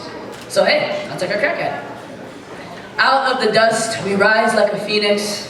We rise high and far when we roll with the masses. But black folks have been cut off from black history, and they dead-ass thought that 28 days was enough to replace the 400 years of nights that they have stolen. I'm hoping we'll find a home in each other again. I'm hoping that the term African won't be so shamed again, that mental health won't be spoken only in our brains, that we will speak out loud and say what we gotta say, that we will live long and prosper with each other, that we'll stand together and fight like Malcolm but be peaceful like Martin. I'm hoping that we would be Malcolm post Mecca and stand with the Martins, that black Muslims will be validated, that black Christians will step away from the colonized climate of Christianity and worship Jesus without bashing me for not. Cause shit like light skin, dark skin, different religions, mixed skin talks white shit, causes divisions. How can we socially engage when we're taught that we're different? And yes, not all black folks look the same, but we should be learning and accept that black folks and all types of them deserve loving and patience. I'm wishing that we'd be patient with each other more and call out the predators and the uncles at the parties that are too close to the 4-year-olds and the 16-year-old babysitter girl who young boys brag about losing their virginity to. Little boys deserve to have a voice. Little boys deserve the right to say no. Little boys deserve to be loved loud and open. Little boys deserve kisses and hugs. Little boys deserve to be black and gay as fuck if they want to. Men start off as little girls too. Men start off as little girls too. Little boys deserve to be heard, and I'm hoping that we will start to see each other. Little girls deserve a father who will love her, and a mother who doesn't expect her to be anything like her. Little girls deserve a voice of freedom and to be held high in the homes. Little girls deserve a place to vent and not be judged for being angry. Women deserve love from a man or a woman or whoever they choose to sleep with and not. And women start off as little boys too. Women start off as little boys too. Trans women deserve to have their names said after they've been murdered, after their blood covers the earth, and they deserve their names to be spoken in media. Indigenous women deserve to be found. And immigrant women deserve to have a home, even if she's not good at English. His credentials deserve to be respected. Their sexuality deserves to be honored. They all deserve comfort. We all deserve comfort. We all deserve comfort. In a land that preaches comfort, in a land that doesn't belong to those who run it, we all deserve hugs and lots of love and lots of money and lots of days off with money in the bank when we're sick. After school programs for black children run by black parents who care for the community. Black boys deserve Black boys who sold weed now deserve immunity. Expunge their records, let them be free. They wouldn't have to sell if they were working. Change the employment status so they can get money and open access to education around money. Tell black boys that they can be more than play for the big leagues. That there's more to life than quick money. That life exists after prison. That your life isn't always in the judge's hands. Put more black bodies in the system. I'm not talking oppression, I mean put more black bodies in the places that make the system. Disassemble all of their bullshit one by one. The system wasn't made for black boys to survive. And nights weren't made for black moms to cry. And black dads deserve a place to cry. And black girls should be told to aim high. So what does it mean to be socially engaged? It means to stand together until there are brighter days. This individual, you never know what you'll get. Sometimes you might feel like you're gonna get some nice ice cream, but sometimes you feel like you're gonna get some nice pie. Stay with me. Stay with me. Sometimes you feel like you're gonna be running in a plain field with the sun just dazzling on you. Other times you feel like you're running in the forest where you're still able to catch that breeze and little tricklets of the sun shining upon your whole body. This next artist is so soulful. Y'all gonna feel it. I felt it, that's the reason why I said feel it. I couldn't even say the word. That's when you know you feel it. Without further ado, y'all please make some noise for Nado!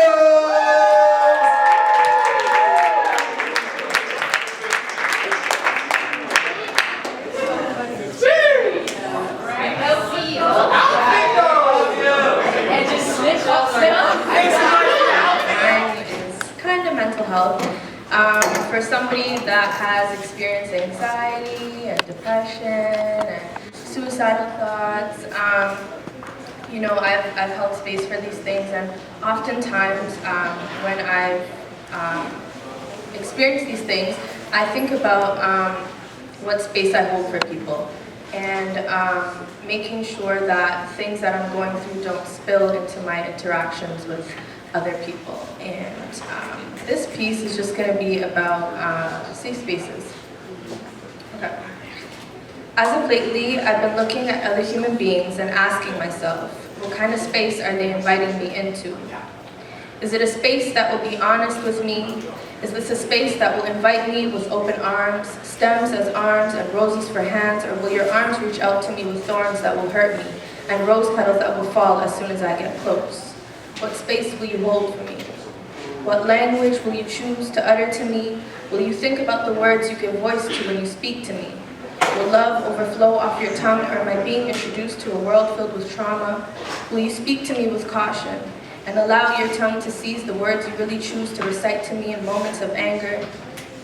I know Mama told you to never hold your tongue for anyone, but will regret be the footsteps following your next words?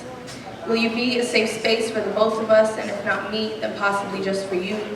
What runs through the blood beneath your tender skin? What is it that flows through you, skin as rich as gold? Do you carry the same traits of the people who share the same blood as you? Tell me about the history in your blood. What is the backbones to the words you sing to me? Is it love? And if it is, I only accept the purest form, but if it isn't, I still want to know how your heart weighs today. In all my years of love, I never got to experience it like this, so what kind of space will you hold for me? Undress yourself of all the things you think I won't love about you. It'll almost be more reason for me to love you, so take all that weight off your shoulders, empty your pockets from all that you choose to hold back in secrecy, and clench your fist and let yourself be you. Today, tomorrow, and forever, I promise to be that safe space for you, to be a home where you can always feel protected, shielded, and guarded by my love. And when you look at me now, I think I know what kind of space you're inviting me into. So thank you. Thank you for reaching out to me with stems as arms and roses for hands. Name of Nathan. Fire.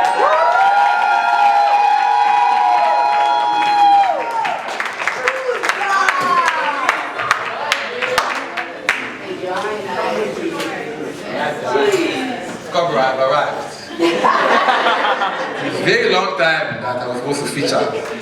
I've left my land, the West End, to come here to be in your presence. You are kind of belligerent. I didn't know what to hide when you guys were storming Scarborough. I was like, wow, these people.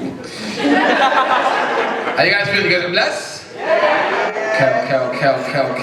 Okay. Alright, so I got like 50 minutes here, you know, I'm gonna try to make sure I do 50 minutes, you know what I'm saying? If I don't turn my mic off, you feel me? I'm gonna be loud enough regardless, but okay, so. Can I get some snaps? It's been a long day, a long year, a long month, a long week. But I told myself, you know, regardless of how I'm feeling, I'm gonna get myself all together to be in your presence. Plus, because I need that check, because my bank account these days, you know what I'm saying? So I couldn't really flop on today, like, you know what I'm saying? But I'm talking shit, but okay. Okay. I fear telling my parents about my dreams like I fear touching success. Because when a black man is successful, we all quick to blame Satan. Like Nathan's ill, but he's not ill enough. If he doesn't get with Illuminati, like Nathan's ill, but he can't be famous like Illuminati. I'm a outspoken artist, why the hell would I be a part of a secret society? I said I'm an outspoken artist, why the hell would I be a part of a secret society? I'm black, so I'm the minority. My girl asked me, did you think you were gonna die young? I said yes, and honestly, I was okay with that shit from day one. Because in my mind, black leaders don't last. We live long enough to make our mark and then we get checked out. But clearly I'm still here, so I know I'm gonna live long. And in the words of Brandel, I am not my struggles, I am not my pain. These are just roadblocks to prove how far I came. But I came to be positive, not perfect. Many don't know the difference. You guys constantly want me to keep one image, which is your perception. But I'm here to bring correction. I am me, Nathan Baya, 24/7. I make mistakes. Things happen to me I don't expect. But at the end of the day, I'm still here and I'm still standing. Can everybody say I'm still standing? I'm still standing. Can everybody say I didn't make it this far just to make it this far? I didn't make it this far just to make it this far. Got the beat down? Yeah, the same one that down.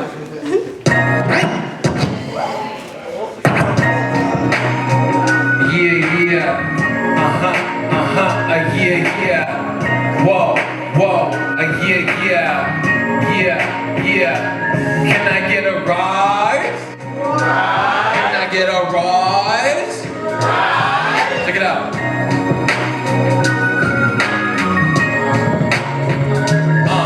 I will overcome my mind like my people overcame slavery. I will make my mind a friend of me, not an enemy. My mind won't have me blind, I can see clearly. I was blinded by hope. They say love kills, forgetting that hope can tear you apart. This part of my life will not define me.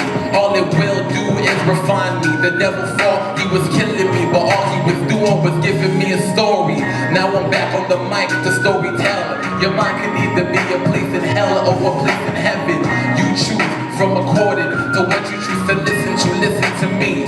I know you feel like suicide is the only option, but if you're still breathing, then you're breathing for a reason. I know you're stressed, depressed, and in debt, but don't cry to quit, baby. Cry to keep going. You ain't make it this far just to make it this far. There's no way. You ain't make it this far just to make it this far. Yeah, sky is the limit and you know that you can have what you want, be what you want.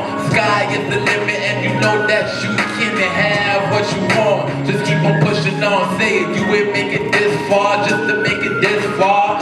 Say it with me, war. You ain't make it this far just to make it this far. Say it with me, war. You ain't make it this far just to make it this far. Let's do it in parts. This side, war. You ain't make it this far just to make it this far.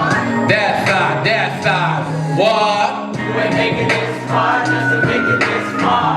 Everybody, war. You ain't make it this far just to make it this far. Sky is the limit, you can have what you want, be what you want, just keep on pushing on. Can we make some noise one time? You know, I think we've been talking about different struggles. I've been a part of a couple of youth consultations the last few days. And you know, being black is a struggle, but I couldn't imagine being anything else. You feel me? I couldn't imagine being anything else. And I also want to remind you guys that being black is a struggle, but it's also a privilege. It is a privilege to be black. It is a privilege to be a part of such a rich culture. It is a privilege to do hip-hop music. You feel me? You feel me? You feel me? You know, more times, if people know my music, they know when it comes to hooks, I'm a sicker man. You gotta be honest, you know? When it comes to hooks, I can kind of slap a tune, you know what I mean? So yo, let me test the audience on some hooks I've created in the last few years. Let's see what you guys know. If you guys don't know this one. If you don't know the kid by now, who it is, y'all? That was easy. Okay. I'll be your T'Challa.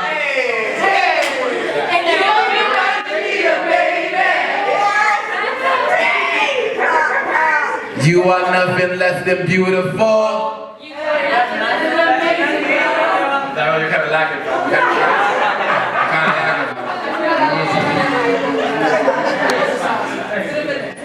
Don't nobody compare or come close.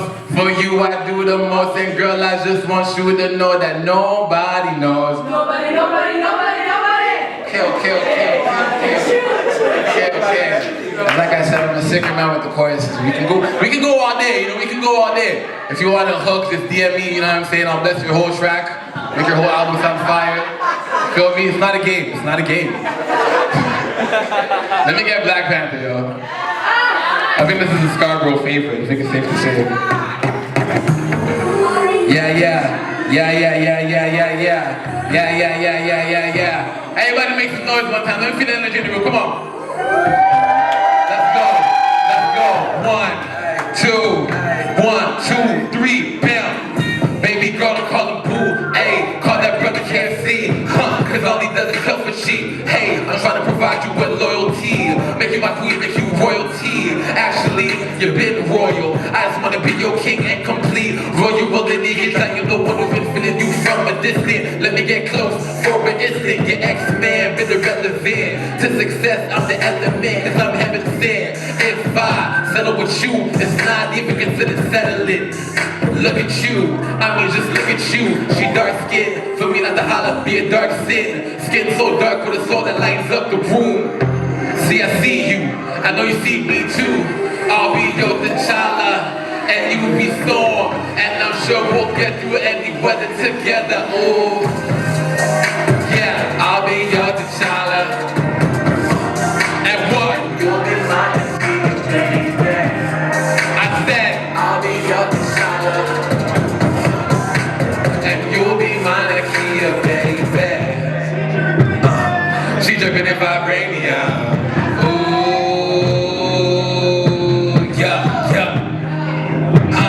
She that girl that everybody wants. That was good. I'll be your. Huh?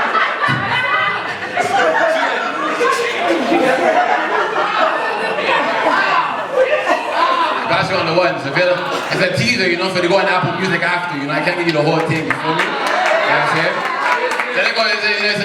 So you have to go on Apple Music after. It's a business perspective, it's a marketing thing. 5 minutes left. It's on SoundCloud too if you want a free thing. So. Can I get some SoundCloud?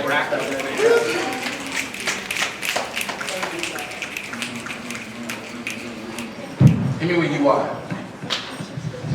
Because on the topic of mental health and physical health, it's always important to remind yourself that you are beautiful. It's important to remind yourself that you are amazing. It's important to remind yourself when depression hits you for you to just move your body and just hang fun and have fun, and don't forget to smile.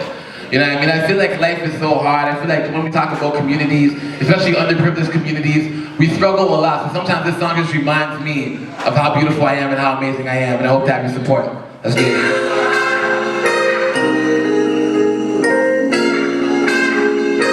Let's go. It goes. Hey, you are nothing less than beautiful. And you are nothing less than a. Let's go. Turn it up. You are nothing less than beautiful. Sing it with me. You are nothing less than amazing. Sing it with me. You are nothing less than beautiful. Sing it with me. You are nothing less than amazing. Let's go. You are nothing less than beautiful. Yeah.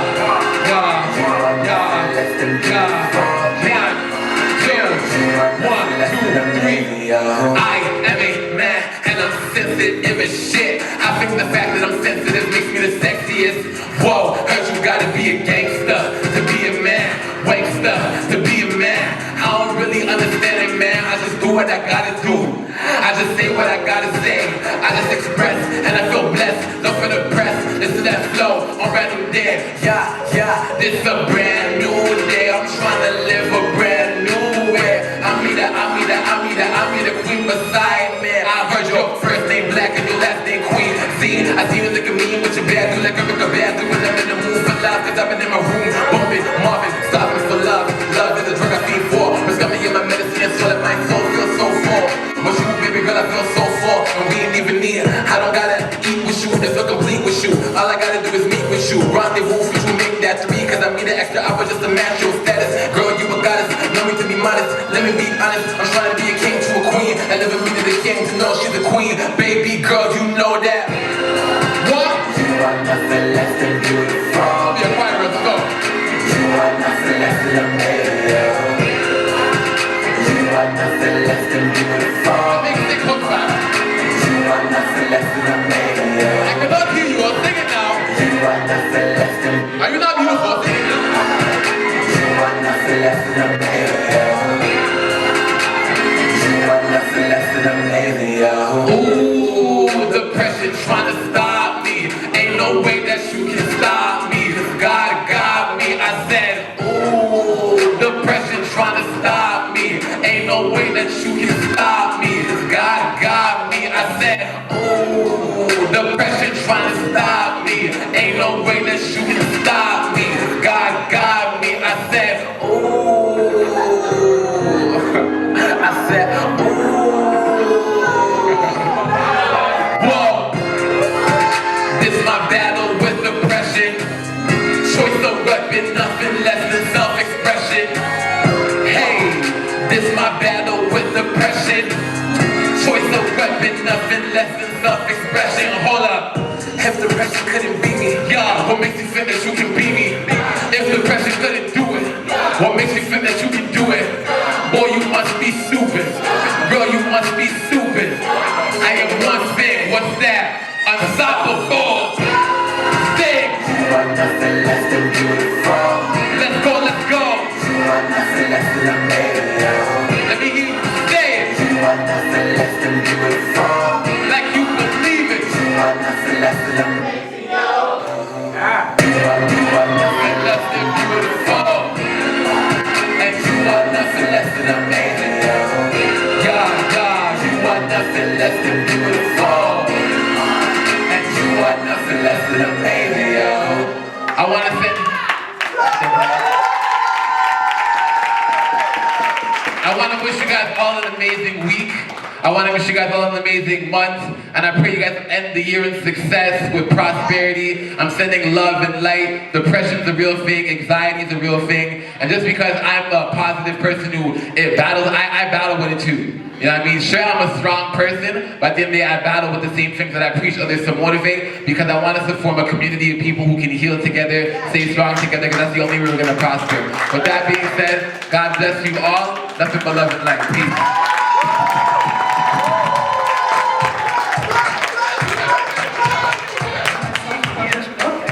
Memoir. I'll be sharing a piece. This is dedicated to my former high school teacher, Deborah. She played a big part in telling me to share my story, and that's why I've been sharing my stories with you for the past decade. It's called Thank You, and she was the first, when I first got my first batch of books, I quickly ran, took the bus all the way from the west to the east just to give her this copy. Thank you, Deborah. I thank you. Thank you for believing in my words. You've seen 50 years of life through the windows of a 17-year-old. You've seen the potential and power of my lived stories, and you pushed me to share them with the world. In each droplet of endurance, you saw the ripples of good news spreading. When I was trying to paint a perfect picture, you told me the picture ain't perfect, but it's beyond beautiful and majestic with all its errors. When life broke me into halves, You were by my side as we started to stitch it back together. And even though the cracks are visible, I remember you told me to write from the perspective of peace, pouring through and enhance them. Open doors so my work can be heard. You snapped my negative mode into an inspirational symphony. I cherish each encouragement like classic musical notes. A hidden valuable this world tries to smooth her out, but we both outshine to prove them wrong. Thank you for being my second mother. Little singer, person, like, yo, just, if your seats are wet, I can't tell you how that happened, you guys. That's your fault. That's how it gets real out here, yo. She's been talking, yo. Just saying, you know. Should have used the washroom before you did. That's your business. Shoot. You don't find out. One more time for Katasha! Hi. Okay, so I still don't have a title for the song. I just recorded it like last week. So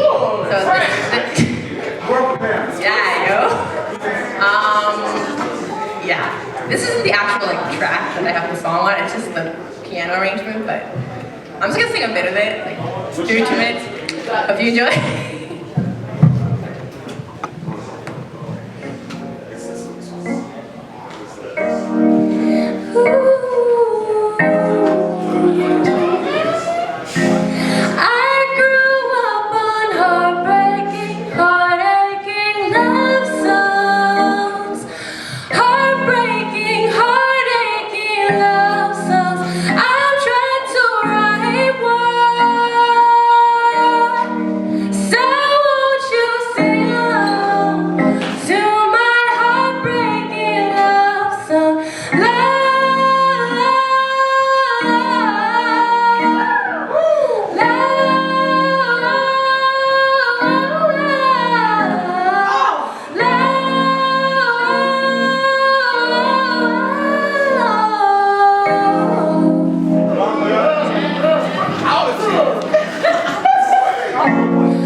So it's Katasha, Katasha, James. Yeah, thank you.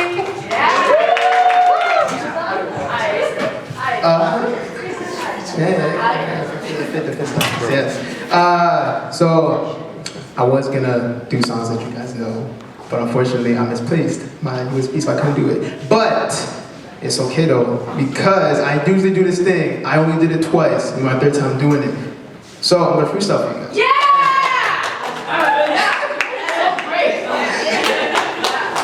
And usually what I do is called, I just came out the fly, honestly. It's called can I catch the vibe, right?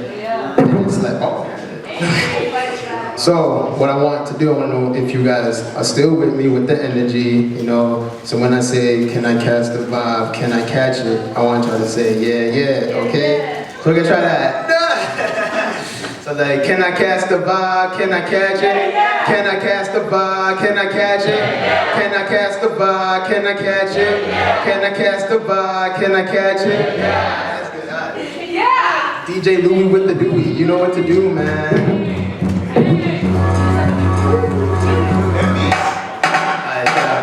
Yo, can I catch the vibe? Can I catch it? Yo, can I catch the vibe? Can I catch it? Yo, can I catch the vibe? Can I catch it? Yo, can I catch the vibe? Can I catch it? Yo, can I catch the vibe? Can I catch it? Yo, can I catch the vibe? Can I catch it? Yo, can I catch the vibe? Can I catch it? Yo, can I catch the vibe? Can I catch it? Yo, listen up, I'm about to do it off the T.O.P. and waiting for the day that I know I'm on the team. It's me, so hit this on my chest. Sometimes I'm feeling like a brother, but I'm doing less. But every day I gotta do it now, so I'll be praying up to Jesus Christ every day. So I can find all the verses that I could write all day. So this is how I gotta do it. Every time I'm on the microphone, I'm moving just so fluent. Brothers moving kinda cool, so I gotta go and hit it back, and brothers know I got the freaking flow. And every time I gotta make sure that my soul will glow. Cause every time I'm feeling like I will just dim the light, but I just gotta go so maybe I can get the fight. I feel in the back, people they never really give a notice to go. So every time I be doing it, they never just go. I keep it a flow, and brothers know I gotta give it and go. Like I'm about to hit the shot, so this is how we really feel it. I feel it inside.